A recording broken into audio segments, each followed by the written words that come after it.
I have a team that has built an amazing product. It's like a 20-year-old startup that's got a great product, a great customer base, an incredible track record and reputation. We want to be able to help our customers take their data, sync it up, and be able to make decisions at an enterprise level. AI is transformational in this industry and gives us more actionable tools. If you can read and use a mouse, then you can use the system.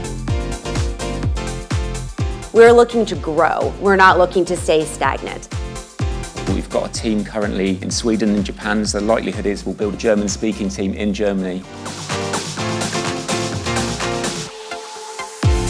How labour-intensive is the aftercare? It's less than 1 call per person per month. We want to unlock value, drive growth, and increase our partners' revenue. This was born out of retail. We have to do it right. There's no margin for error.